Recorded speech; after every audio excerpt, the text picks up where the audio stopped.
Support for this show, Politics Done Right, comes from politicsdoneright.com, publishers of How to Make America Utopia, Take Away the Economy from Those Who Rigged It, As I See It, Class Warfare, The Only Resort to Right-Wing Doom, It's Worth It, How to Talk to Your Right-Wing Relatives, Friends, and Neighbors, and other books written by Egberto, Willies.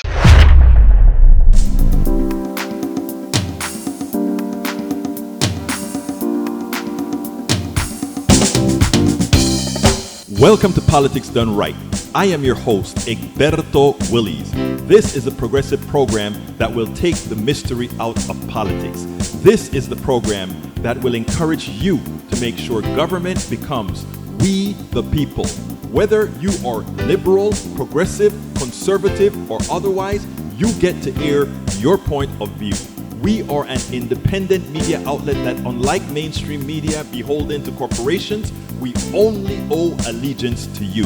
Remember, you can also send me a tweet at EGBERTOWILLIES. That is at Egberto Willies. Let us engage. It is Politics Done Right.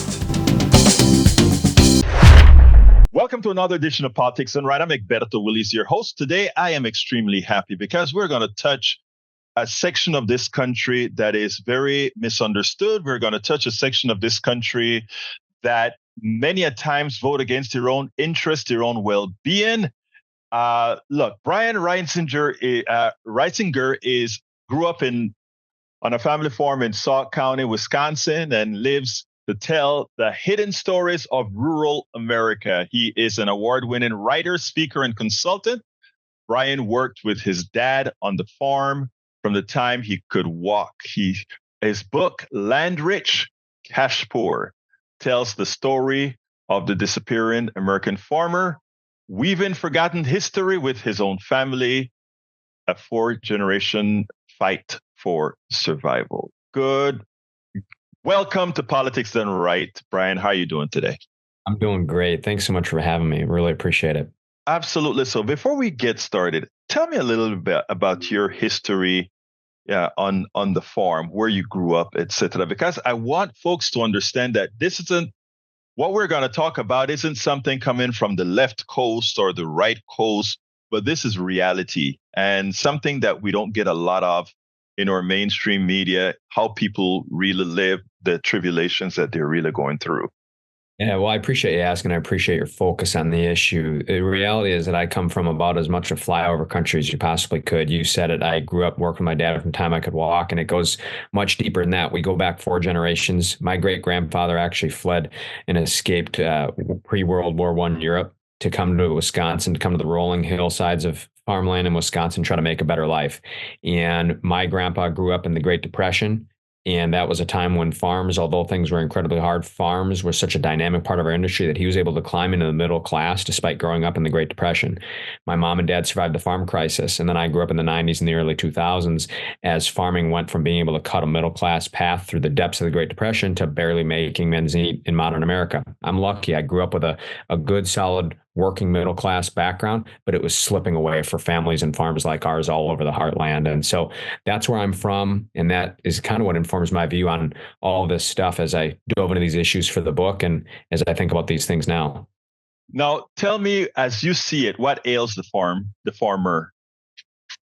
Yeah, the thing that ails a farmer right now is an extreme kind of on steroids version of what so many people are experiencing in this economy. And that's one of the reasons I think it's so important. Farmers for generation after generation have been facing higher costs that have been going up, even as the prices they get for their goods may be going down or volatile. There's structural reasons that that's happening in our economy that really don't have anything to do with one side of the aisle or the other. In particular, these are deep-seated things that have been going on generation after generation. So now when we come into this time period, and we have people in this economy who are trying to figure out where their place is in this economy, we can learn a lot from the disappearing American farmer, the forces that are driving that disappearance, the things that are making it harder for farms to make ends meet. They're similar to the kinds of things that make it hard for a lot of people to make ends meet. but it's so deeply seated, so wound into what's going on in our country. I think it's really informative. The other thing about it is it does impact every single American dinner table. We're talking about the food supply for every American, and so the hollowing out of rural America is something that everybody in every part of America should care about because it's impacting food prices. It's impacting the security of our supply chain during crises like COVID. It impacts all kinds of things that really have a huge impact on every American family. And the thing is, it's happening back here in Midwestern flyover country where a lot of people don't necessarily realize what's going on. It's interesting because in with everything that you say, I I study quite a bit of economics, and economics affect the farmer just as much as it affects the average worker, etc. And I look at the aggregators, let's say the ADMs and all the other food aggregators out there, and if I go ahead and I look at the stock market, I'll see that these guys have ever increasing profits. They're paying ever increasing dividends. They're doing very, very well. Now, in a closed system where you have the farmer who sells to a cooperative, who then sells to the ADMs, etc. If everybody in that chain, they're working under our economic system to increase profits, to increase all these other things, somebody gets squeezed. Somebody's profit is money not earned by others. And the way I see it, and you explain to me if I'm wrong here, you are the genesis of the food supply. And if you are the genesis of the food supply, it behooves me an economic system that says the one who produces isn't the one who profits most from that product or that service. Explain.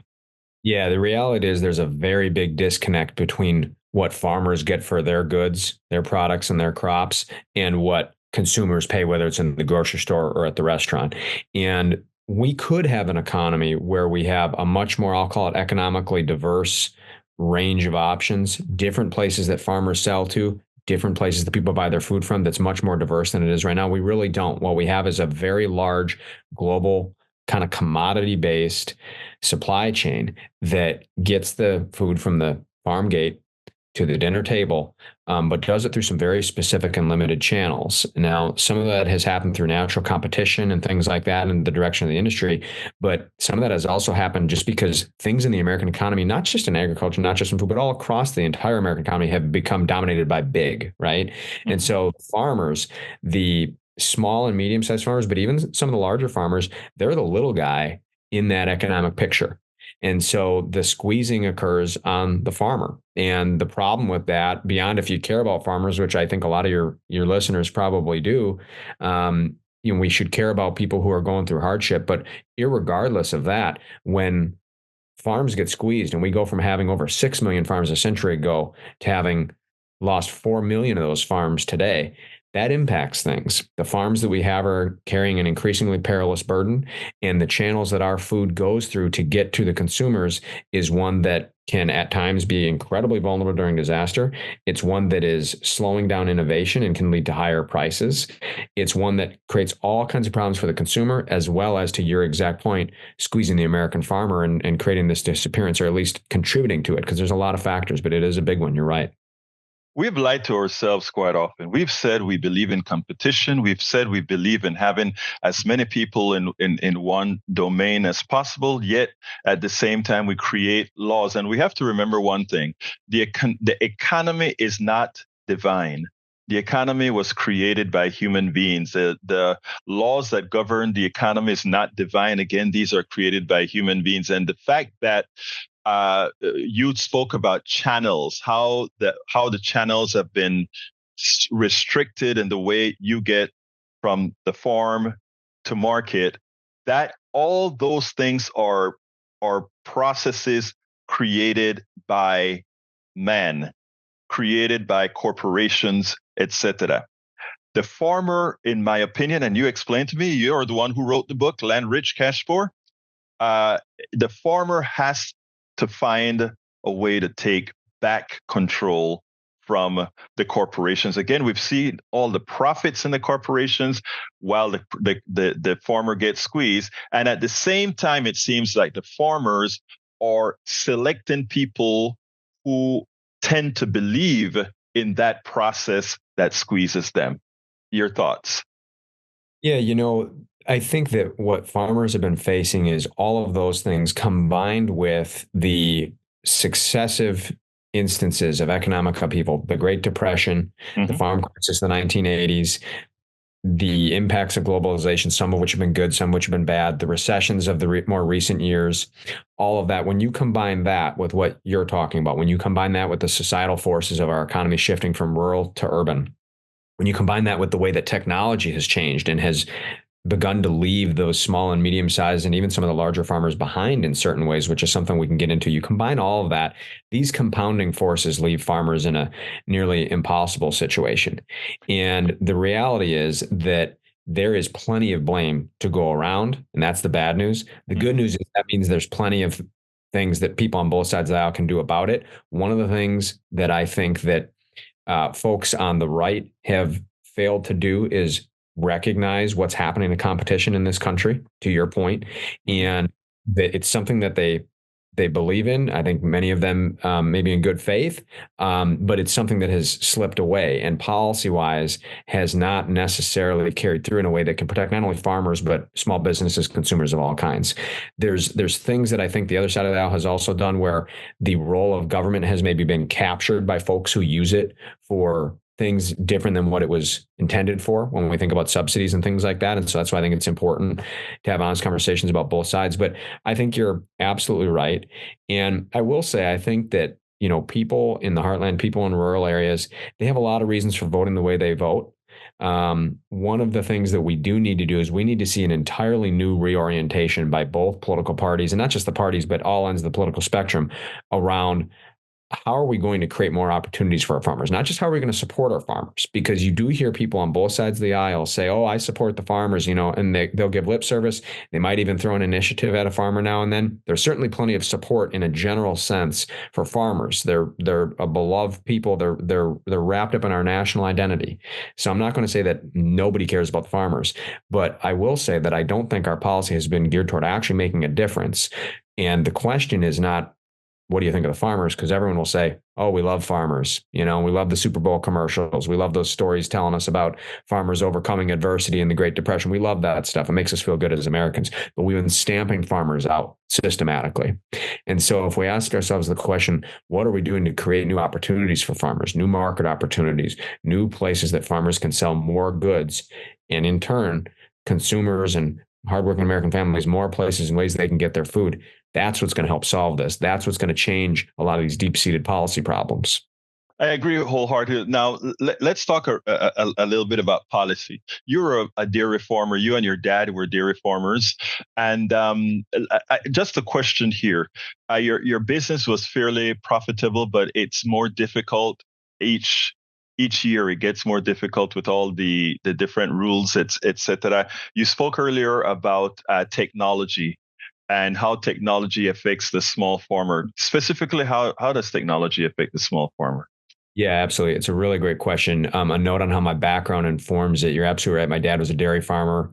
He's third generation. I worked with him, and then I also entered the journalism and the public policy world. So I end up, for better or for worse, getting a unique view of this, having lived it and then having worked in that realm. My sister still works with my dad, and we now have a farm that doesn't milk cows anymore, but raises cows for other farms, raises beef for consumers, and raises a wide variety of cash crops. The reason we did that is exactly what you just said, which is that it was becoming harder and harder each year for a dairy farmer of our size to be able to make it. So we have made a change. We're in that transition.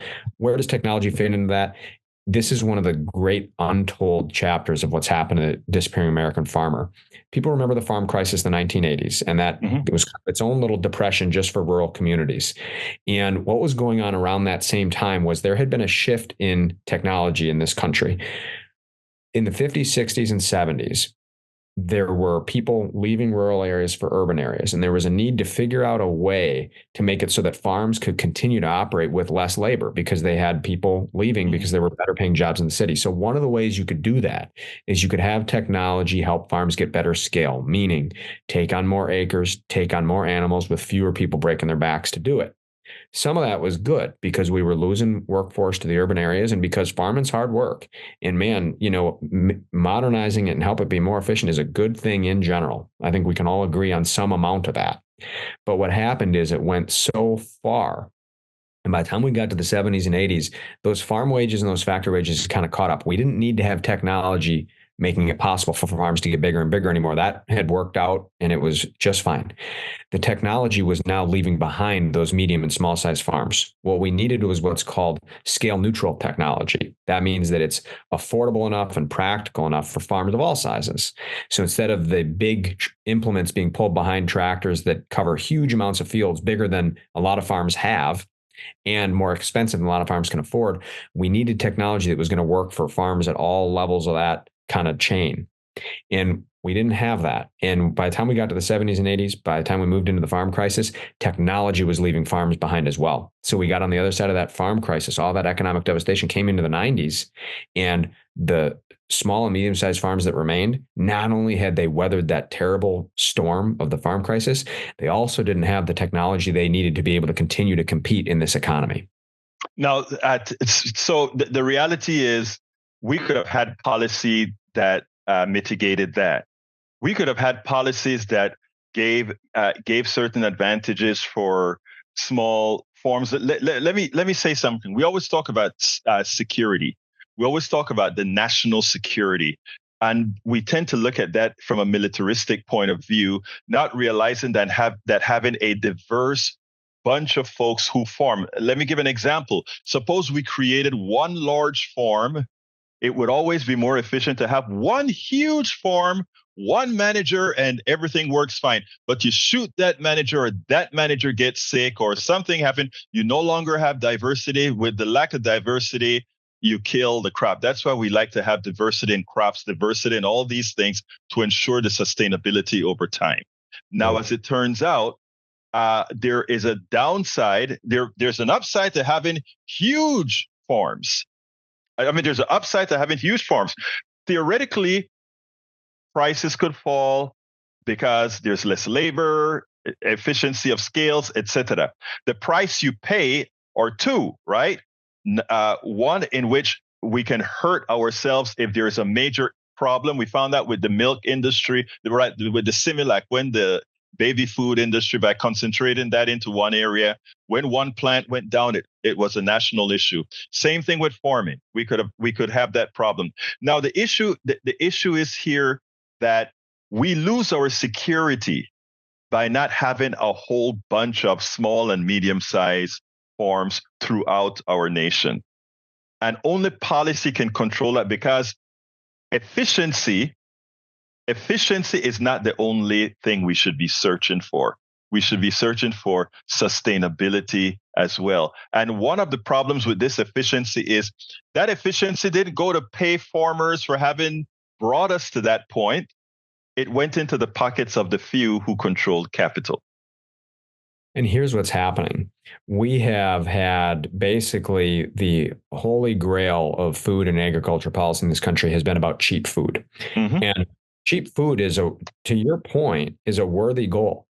The reality is that food becoming a smaller share of household budgets is a good thing. Mm-hmm. And there's a lot of things about our system that have been a modern miracle in that regard. But when cheap food is the only thing you're going after, you lose having an economy that has a way that can be lasting and can be durable, to your point, being sustainable. And so we needed to have something a little bit different. We need to gear our government policy around what's going to create opportunities for those farmers, because if you create opportunity for those farmers to continue to thrive in a wide variety of businesses of all sizes, both the farms and in the general agriculture and food sectors to be able to thrive. You have more choices for people. You have more durability. You have all the things that you're talking about that we're lacking. And it's because our holy grail was only cheap food, which again is a good goal, but it's part of, it should just be part of it. It shouldn't be the only holy grail. So what we ended up having happen is, yes, the economy shifted more and more toward only efficiency, and efficiency is good and we need it, but shifting only toward efficiency means that we lost other things along the way. And that's a real problem. And it's a systemic issue. You talked about the Similac issue during COVID. We saw this. We had farmers desperately trying to find places to sell their food products and their prices going down. And we had consumers desperately looking for goods and their prices going up. How does that happen? Why can't the farmer and the consumer just walk across the street and help each other out? Because we have this large system that some of it is needed. We have to have a sophisticated supply chain to compete globally, to be able to supply different types of markets, but it doesn't have to come at the expense of also having local and regional economies that are robust. They give people options where you can go down the street to your grocery store, you can go to a specialty food store, you can stop off at a farmer's market, you can go to the local meat shop, you can do all the different things that you would do. You don't have to go 20 places to get your groceries. I'm not saying that, but you can have the ability to go a couple different places and to be able to have different access points for things. That's good for families. That's good for American competition and businesses of all kinds and all sizes. And that's good for the farms. But unfortunately, we have instead have this situation that has squeezed farms nearly out of existence and has created problems for everybody as a result. We are wedded to one economic system, and we are wedded to one group of folks who decide what the economic system is going to look like. And I've always said this, even during every recession we've had, even through the depression, even through what we think is a growing economy, is that if you have a lot of people ready to do the work, you have a lot of products out there, and somehow you get unemployment and a shortage of product. The problem is not the people. The problem is not the lack of resources. The problem is a failed economic system. And I think until we're honest about that, we do, in fact, if farmers are suffering, if farmers are dwindling, if all these things are occurring, you cannot say you have a healthy economic system or economic system that works for people if people are suffering within that system. Let's say your dad, when you were growing up on the farm, let's say your dad got some sort of a very chronic illness that really stopped him from being able to run that farm. And to save his life, he had to have this $1 million surgery or whatever. Your entire farm would be on the, would be at risk. Yet, there are societies, and I always like to talk about our brothers and sisters in Norway or other places where all those things are mitigated. I had a guy who listens to my show in Norway, and he called and he said he's an American who moved to Norway because of those particular incidences. His son got paralyzed and over in Norway, and he was just amazed that a bad act or a illness or being hurt by your cotton gin or what, or a cow kicking you and making you sick or whatever didn't mean the end of the family farm or the end of your financial security. So I think I think having people like yourself out there writing books like this, telling people as it is. And look, I am a very political person, but if you notice, as I asked the question, I tried to make it non-political in the way, because it's a thing that affects people. It affects people's lives. And what we're looking for is the solutions that one must find to make sure all are sustainable. Now, let me just say, Brian, I ask questions, etc., but you wrote the book. What would you have liked to say or tell us that my questioning was lacking in? We've had great questions, and it's been a really great discussion. I love being able to engage with people from all different viewpoints and all different places, because that's what we're going to need to be able to do to solve this issue. And so I appreciate the dialogue. One of the things that was really interesting and rewarding for me was being able to take a lot of these big macroeconomic forces and societal forces and technological forces that I researched to figure out what had been going on and connect that with my family's experience. That was very personally rewarding for me. I also think it's, I hope, one of the things that will make the book compelling to people, that will make people want to pick up Land Rich Cash Poor and be glad they did, which is to say they will learn about these issues we've been talking about, but they'll also see what it's like for our family. And so, I'd like to talk for a moment just about what that's been like. I mentioned my great grandfather coming over here, escaping pre-World War I Europe. He worked under debt for decades to be able to establish our farm. And my grandfather grew up through the Great Depression to be able to get into the middle class. Even in the modern day, I was amazed at how these big forces combined with things that happen in our life. My grandpa, when he was a man and my dad was 8 years old, my grandpa fell off a corn crib and broke his back. And my dad stepped up at the tender age of 8.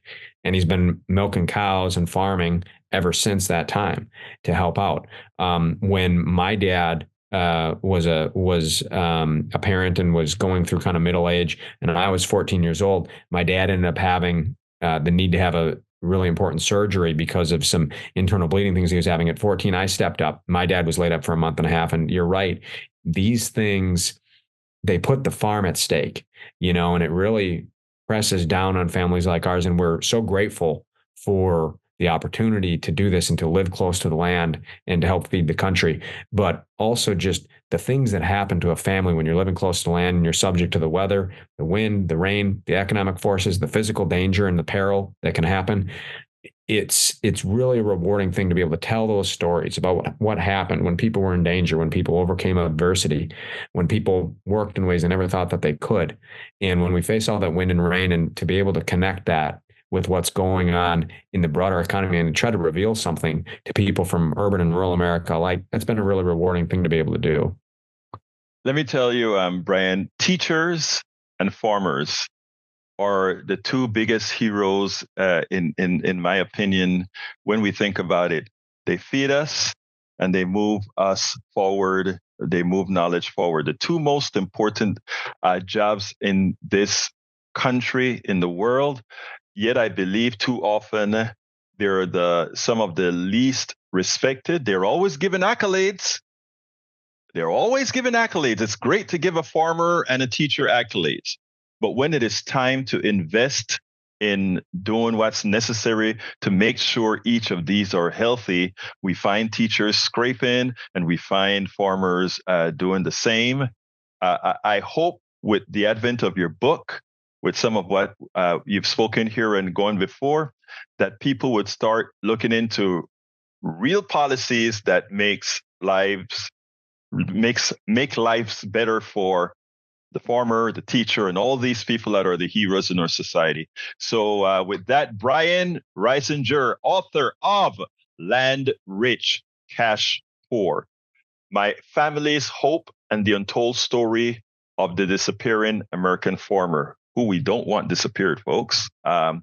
Let's make sure to go out and get this book. Let's make sure and support our farming community. Thank you so kindly for having been on Politics Done Right. Well, thank you for having me. It's available on Amazon and other places online now. It's going to be in bookstores August 20th. I hope that people do pick it up and help join the fight to help save our farms. I appreciate you raising the awareness of these issues, and have a great show. And folks, you're going to see all the direct links to the book right in the associated blog post for this particular program. And this will be aired on air as well. Thank you so kindly, Brian. Thanks for your time. Appreciate it.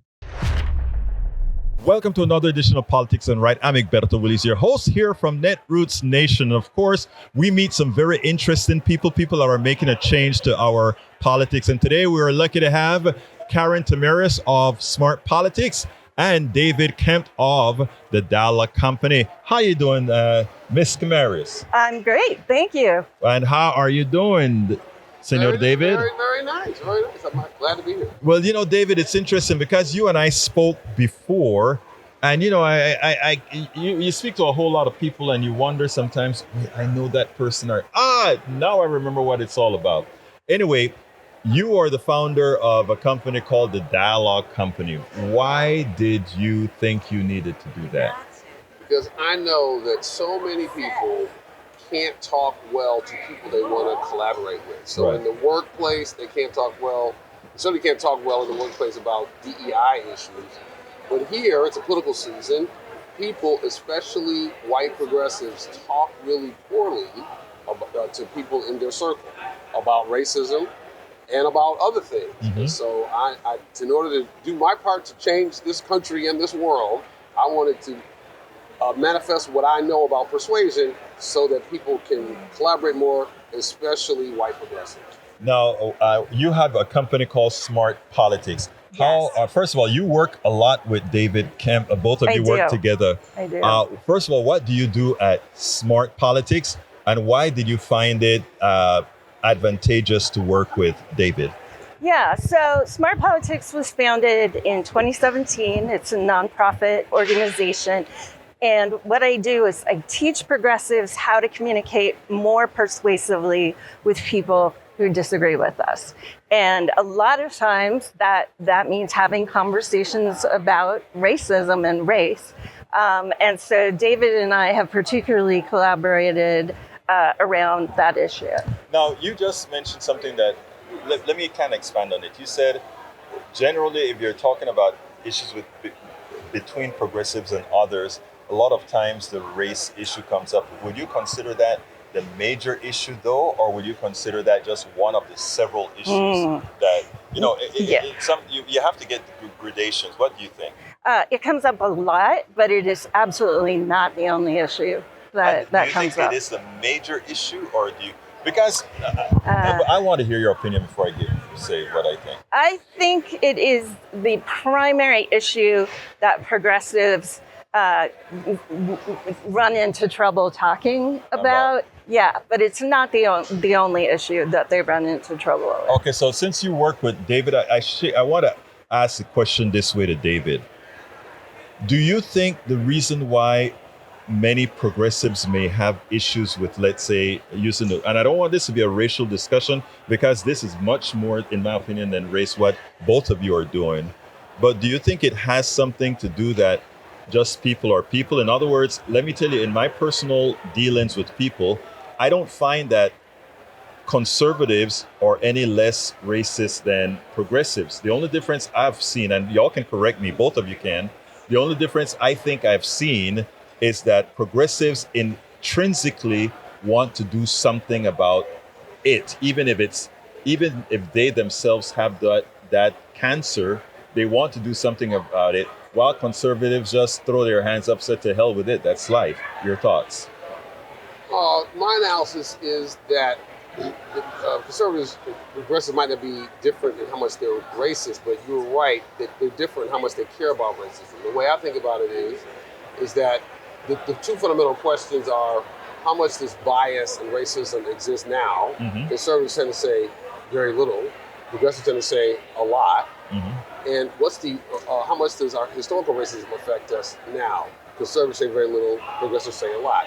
And they differ on those questions, but they have a tough time talking about that. But then, of course, the third question is, if there's any impact, should anybody do anything about it? And progressives say yes, conservatives say no. So I don't think the issue is who's more or less racist, but I think it's more about the worldview about racism that divides people and that they cannot talk about well. And because they can't talk about it well, it becomes one of many other issues that lights up the Thanksgiving dinner table, because people accuse each other of bad faith, accuse each other of being evil, and they use conversational practices that don't help enhance things. And that's what we work on. And that is great. And let me just say something, Karen. I agree with just about everything that David just said. But it's so interesting to me from my point of view, the race aspect of all our problems is really so, and I want it to come out right. It is prevalent, but it should be minuscule. I don't know that I'd say it should be minuscule, but it shouldn't be any bigger than our challenge in talking about other things. I think I used the wrong word, because what I want to say is that it is kind of silly on our part that it plays such an important role when there are so many other things that affects us. Let's put it this way: you're a white woman, I'm a black guy. Let's say you just hate me because of the color of my skin, right? That doesn't go except for power as far as being able to control my well-being. Other than that's a big thing, but in just the prejudice portion about it, it doesn't matter. But me trying to take away your right as a woman to do what you want with your body, something that has a lasting effect, it's a powerful thing. Yet, we would let that racial discussion overshadow that. Potentially, but I think one of the things you have to keep in mind in all of these conversations is the role that trauma plays and the way that gets kind of repeated in our conversations. So yes, we may be in any given situation dealing with one power dynamic. The way it feels because of the history of trauma may be very different from the absolute objective analysis. Right. She says that as she's a psychiatrist. Right. Like she calls herself political psychiatrist. You know what? She knows what she's talking about. I was just about to get into trouble with her being a psychologist because my daughter is I have to say a doctor because she finished medical school, but she's not going to be practicing. But she teaches me quite a bit in analyzing these things, and we go back and forth as far as the psychology is concerned. And I guess I may have to develop more empathy for that thing that you just called trauma. And because I guess being a tough-headed SOB, I don't mean, but I'm serious, right? I have issues about trauma. Is trauma a crutch or whatever? So I think maybe I have to learn to accept that for some people's biology, trauma is an issue. Yeah. I mean, no matter who you are as a human being, you're carrying some kind of emotional baggage with you, and it's going to show up in political conversations. Right. And we cannot be completely rational in these conversations, even if we want to. It's impossible. Okay. I really have to learn that you can, so you're saying that you can't supersede trauma, or that you can't supersede trauma, or that you have to learn how to supersede trauma? Well, we have to learn to work with our trauma and accept it, and accept that other people are going to always interact with us in ways that reflect their life experience, and they are not going to see the world necessarily the way we see the world, and yet we have to work together. So we have to learn how to talk with one another despite those differing experiences. I guess that is why things like, I'm an engineer, things like science don't always work, because you have, it's not just A plus 1 plus 2 equals 3, or it's not the Pythagorean theorem or something like that. You have to go, well, I think deep inside I get it. I guess sometimes in certain places I don't want to get it. Yeah. It's challenging, and it is hard work. Yeah. And righteous indignation often feels better than the hard work. I think that's a phrase, David, that I want to start using. Say it again. Say it. Righteous indignation is more fun than hard work. Oh, wow. I really like that. You need to put that on a bumper sticker. How about outrage is a drug? Outrage. Ooh, that's good. I mean, that one. You say hers was short. I mean, hers was long, and you just came and gave the counter punch. Pow, pow. Right. No, it is. I mean, that came from one of my workshops on the White Ally Toolkit. I've done a lot of work with helping progressive people who think racism is a problem. Again, talk to white folks, talk to people in their family or circle who don't think racism is a problem. White folks are split 50-50 on that question. Right. Just not unlike white folks are split 50-50 on Mr. Trump, over 58%. Right. So that's why white folks have the common experience of I can't talk to my family members or my friends, etc., which people of color don't have that because of the different voting patterns and different issues. They don't have the problem about racism because black folks are 80-20 on whether racism is a problem. So part of what we have to do is to help people have these better conversations. And one of my workshop principles was like, when people say racist stuff, I just blast them because outrage is a drug, right? And it's a dysfunctional response, and it actually hardens opinions instead of softening them, which you could argue is the job of progressive white people, is to soften people in their circle, not to make them more entrenched around their view. But to do that, you got to come from a place of compassion, and people don't want to do that because outrage feels better. Now, I have adapted a way of being over the last several years to preach and live civility, and also to try to have people develop trust in me and in me as a person that's not going to, even look. I'll be frank. I'm to the point where doing a show, somebody calls in, they call me all kind of N-words, and my response is, "Are you having a bad day?" Okay. That's hilarious. But it really comes from within now when I'm saying, "Are you having a bad day?" Because the words have absolutely no impact on me because I know who I am. And that's, I think, one of the reasons why I asked you about the trauma. I have the trauma of the pigment that I have living in America. Is it that I have superseded that trauma? Or what do you think that is? And maybe why I'm a bit less sympathetic with the race issue. So maybe you can explain that to me.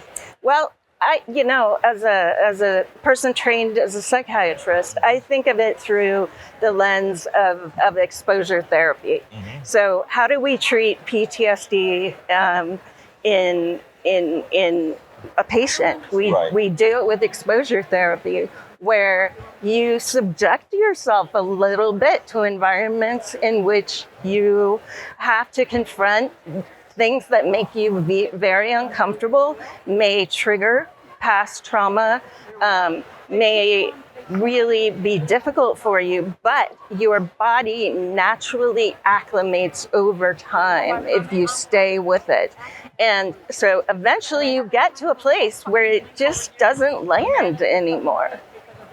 So that is like a vaccine. A little bit. You almost sounded like a vaccine, but right. Wow, that is amazing. I like that. So anyway, moving on. So David, what is your goal? What are the goal with you working together with Karen? What do you expect to accomplish in our body politic? Because the truth of the matter is, our body politic is in deep caca right now. Yes. So what is your, and this is pretty much how I'd like to end it. Where do you go from the policy, the type of methodologies you're using? And I'm going to ask the same question to Karen. My goal is to be part of an effort, maybe catalyze it, where tens of thousands of people, especially in the swing states, but not only there, where tens of thousands of people, especially white folks, are talking to people in their circle about the election, but using better ways of talking, using compassion-based strategies. Because what we know is that these strategies, if I use compassion-based strategies with people I disagree with, I feel better about myself. I feel better about them.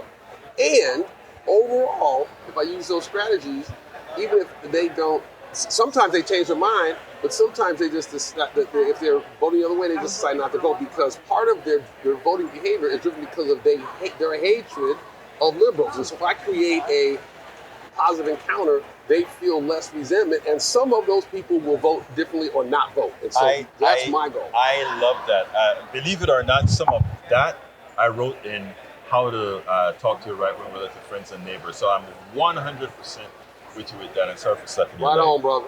All right. Your thoughts?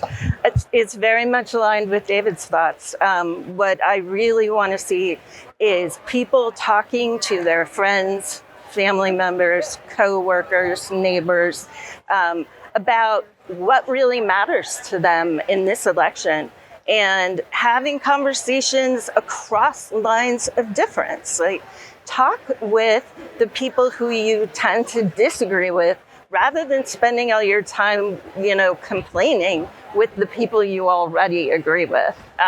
One thing I noticed that people really underestimate is how much of an impact they can actually have on other people's views. Once you earn someone's trust, once they believe that you're willing to listen to them and take them seriously, you can have a major impact on the way they vote. And so the place to start is with conversations around you rather than trying to influence things far away. Right. There's a name for this. It's called relational deep canvassing. You'll hear about relational organizing from people like this conference who talk about, get people you know to vote.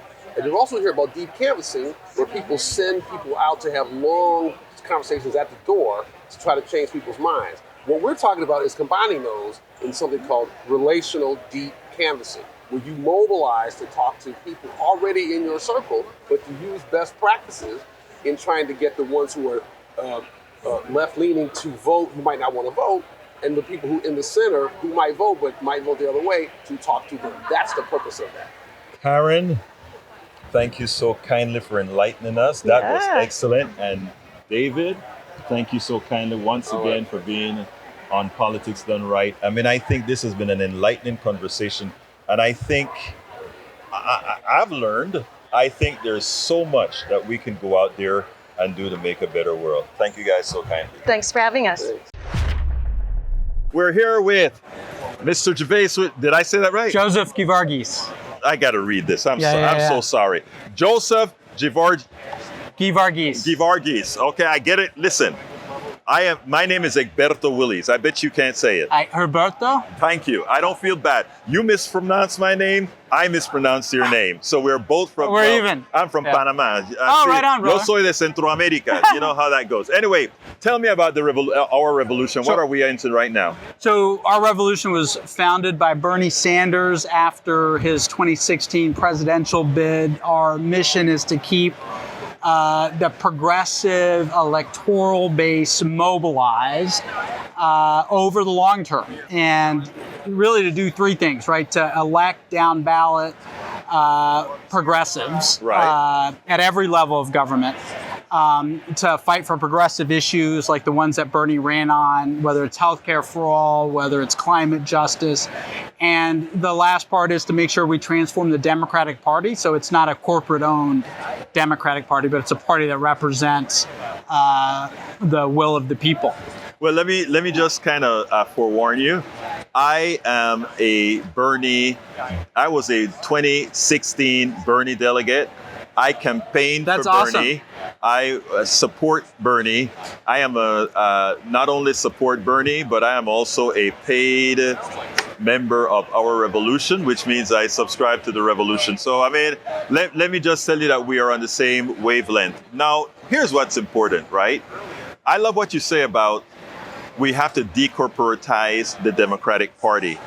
But the other thing that I love and why I think Bernie must be respected so well is Bernie has been pragmatic in his progressivism. In other words, he's caucusing very well with the Democratic Party, and in doing so, along with his flank. And you tell me, I think we've attained more progressive policies under Biden with the support of Bernie than any other president since Roosevelt. Please tell me more. No, I think that's right. And look, at the end of the day, this is, we're playing an inside-outside game. Right. Right. On the outside, we have elected, dozens of progressive members of Congress. We have elected thousands of down-ballot progressives.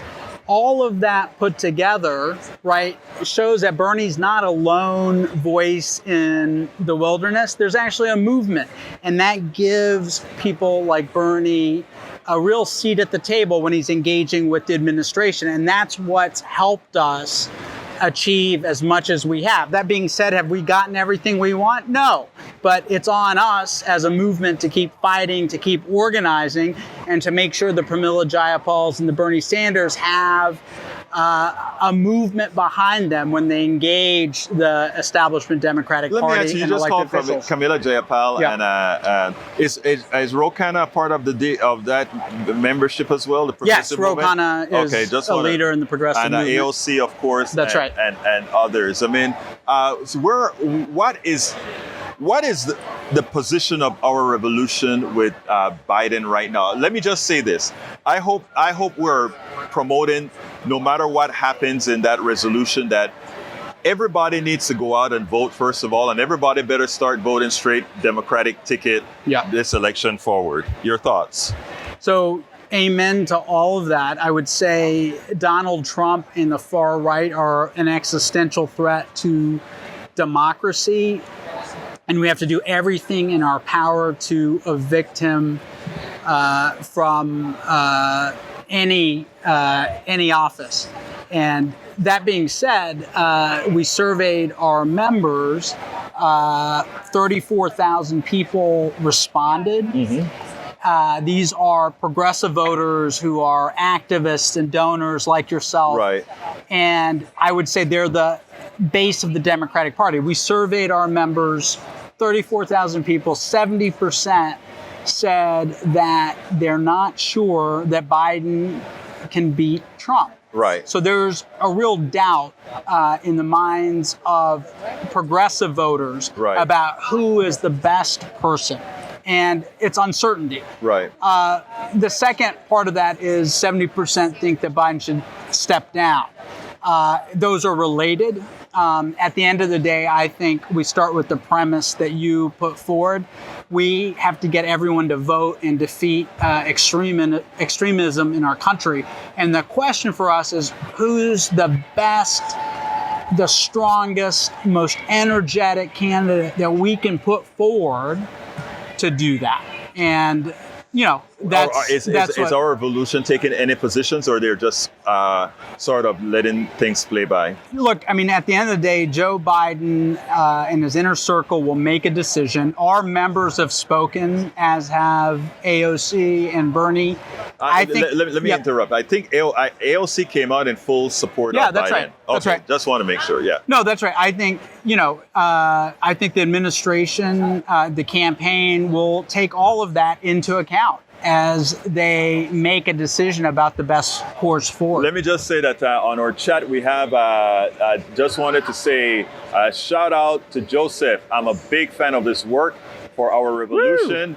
And I used to attend the meetings regularly during the pandemic. I still attend some of our local Zoom meetings that we have with our revolutions. It's trying to keep it. As you know, these organizations have their lulls where they go through their lulls, and then the politics comes up and it's real active again. What are you finding? Are you finding that the organization is growing? Are you in stasis, or where are we? Look, at the end of the day, a lot of people just focus on what's happening at the federal level. Right. The truth is 1,000 flowers have bloomed since Bernie first ran in 2016. Right. There are, one of the panels that I co-hosted this weekend, at this gathering included Megan Green. She was a Bernie delegate in 2016, was so inspired, went back to her hometown, St. Louis, ran for the Board of Aldermen, then became president of the Board of Aldermen, then ran a slate. And we now have in St. Louis progressive control of city government.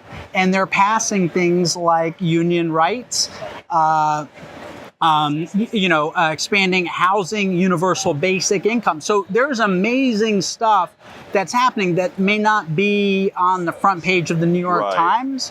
But what I would say is I think the progressive movement is very vibrant and dynamic at the local grassroots level. And there's a lot of examples like St. Louis all across the country. It's interesting because everybody talk about the progressive movement as if we have to really move people. I mean, if you detach ideology, if you detach names and all that sort of stuff from all that we believe in, and you ask every American citizen what they want, yes, it turns out that what they want is what we are offering. That's right. And the thing about it is, what we, in my humble opinion, need to learn how to do is frame a message that doesn't allow the others, both the right and the neoliberals, from phrasing what we are not asking for, what we are demanding, as something we have not earned. Yeah, that's because we've earned.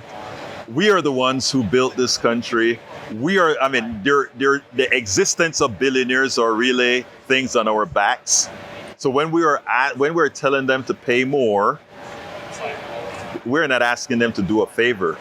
We're asking them to return the loot. Yeah, that's right. You know? I am completely with you. And look, at the end of the day, we the people, right, we want that which is basic. We want a decent place to live. We want food on the table. We want a good job. We want to make sure our kids have a better life than we have. Right. We're not asking for something that's outrageous. We're asking for basic fairness. And that's why we founded this country.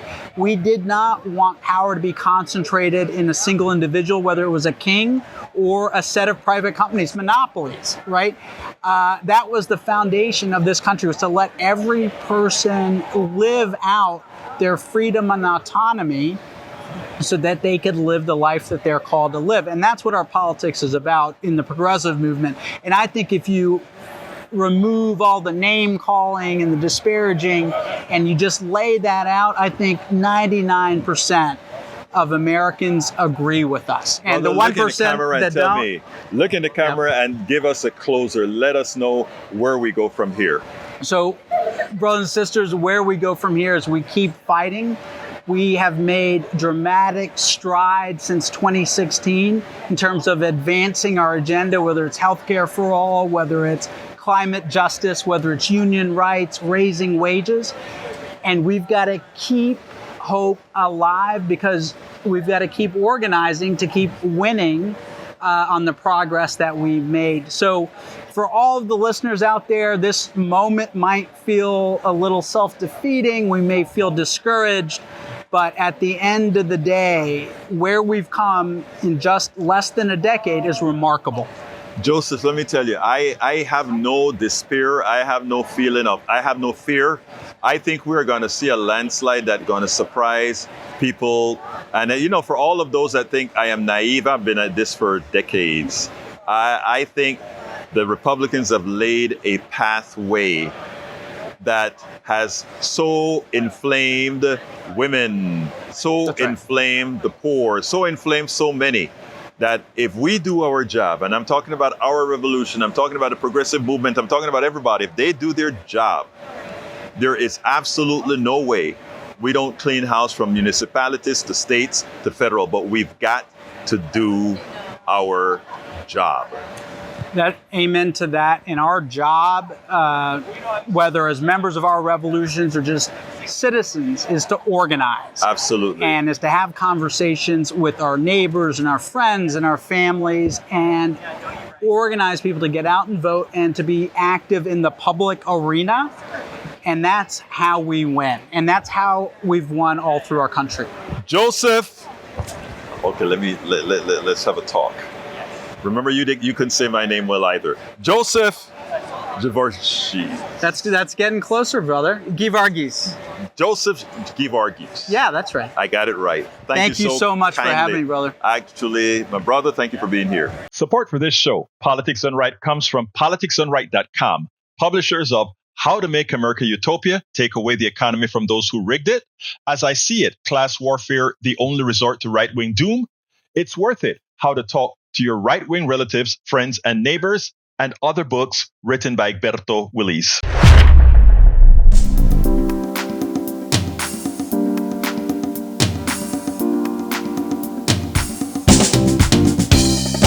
Welcome to Politics Done Right. I am your host, Egberto Willies.